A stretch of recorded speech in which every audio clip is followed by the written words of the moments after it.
Alright, Daniel's just finishing up. We made 3 hog panel arches and we're gonna have some plants growing up them. I'm not sure what I'm gonna grow there yet. Squash or something. Hey y'all! So we were under a wind advisory last night and our peach tree broke. I think these peach trees are close to 50 years old. They planted them on their 4th anniversary, the couple that used to live in this house. I'm not sure when that was, but I think they're around 50 years old. At least that's what I've heard from the neighbors. So this tree had a good run, but I'm really sad because these 4 that we have here are the oldest ones, and then we have some other ones that would produce fruit, and then we have a bunch of little baby ones that wouldn't produce fruit. So it is what it is. Hey y'all, this is a bell pepper from last year that came up really late. Half of it broke and it continued to live, but I've kept it alive just barely, and I'm going to be planting it in the garden along with some plants I picked up at the local greenhouse and some that our neighbors gave us. So let's get into it.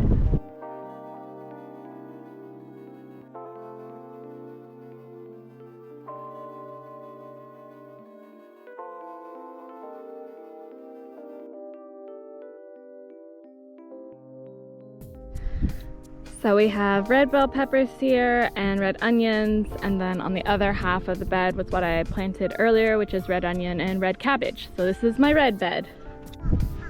Here's my other bed that has white onion and green cabbage in it, and I'm going to put on the other side of it a Jersey cabbage and a yellow bell pepper.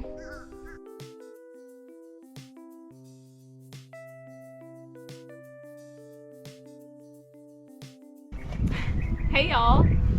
So they had catnip at the greenhouse, and I thought that'd be fun for the cats, for Peach and Tiny Tim and Fluffy to have some catnip. I've heard if you put this in your garden, other cats will show up on the property, which we know we already get random spare cats coming around.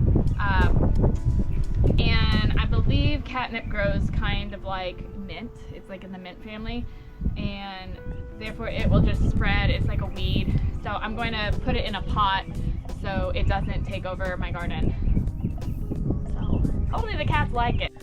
All right, I'm inside and I just washed up my hands and I brought in a leaf of catnip to see what Peach thinks of it. Tiny Tim didn't have much interest in it.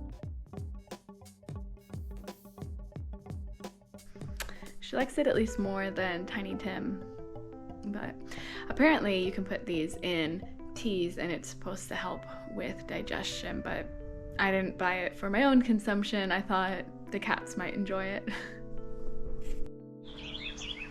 Hey y'all, I'm taking these empty 4x4, 2x4 planting pots that I got from the nursery, and I'm filling them with some soil, and I'm going to transplant my little baby plants into them. This is my first time ever growing sage from seed. I don't know how easy or not it is, but personally I found it to be rather easy. Hopefully if you wanted to try it, it would be easy for you to do as well.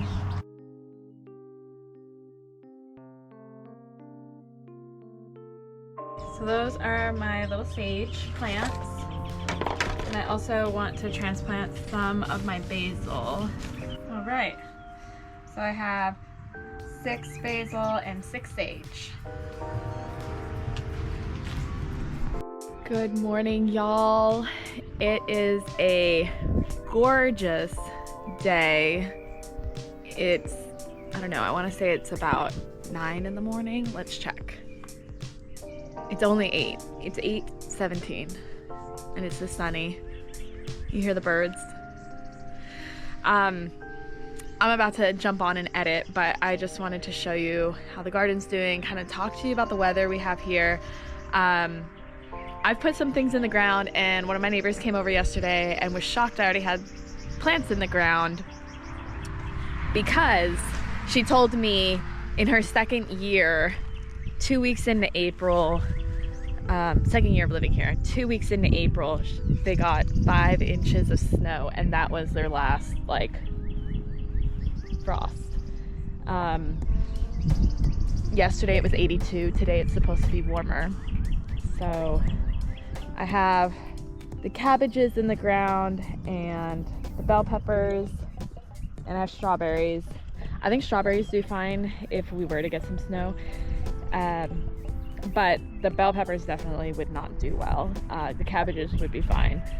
And I want to put in my tomatoes, but those would definitely not do well if we had snow or a frost. But come on, it's like 82 degrees out. Like, of course I want to put my stuff in the ground. And like at night, it's not cold. I think in the next couple days it'll drop down to maybe like 38 in the ground, and I'm sorry, 38 at night, but the ground will be warmer, so the plants will be fine. But anyways, I don't know, I guess I just kind of wanted to say that. Also, yeah, the cabbages completely died. They dried out. I hadn't hardened them off. So I'll maybe direct sow some of the cabbages, but those are kind of cold hardy, so I don't think I should have them in the ground right now. I don't know. I'm new to this. Okay. So I just want to say thank you everyone who is watching the channel and supporting me. I love all the comments. I love hearing from everyone, whether it's in person and all that. So thank you for doing that. And I try to put a link in the description of each video of something that I use that is useful and helpful and that I would spend my money on, and I'm really particular about what I spend my money on. So if ever you're wanting to support us, please just look in the description and use one of the links. If you click on the link, you don't have to buy that item. You can buy anything on Amazon, but we get a portion of the money by you clicking on the link and then buying something. So thank you for that, and I hope everyone is doing well. Hi girls. So the other day, our solar powered battery, which gives the shock to our electric fence, it stopped working, and we have not fiddled with it to try to get it to work, or if we need to use our, what's it called, our warranty to get it fixed or get a new one. So our fix has been this cable. It runs to our actual electric fence for the cattle, and like I can hear it shorting on the grass, but it's much stronger than with the solar powered battery and more reliable. So maybe that is actually a blessing, because we have not had issues with predators, but it has been like winter time, and during spring you're gonna have more animals out, and they're gonna have like their little babies they gotta feed.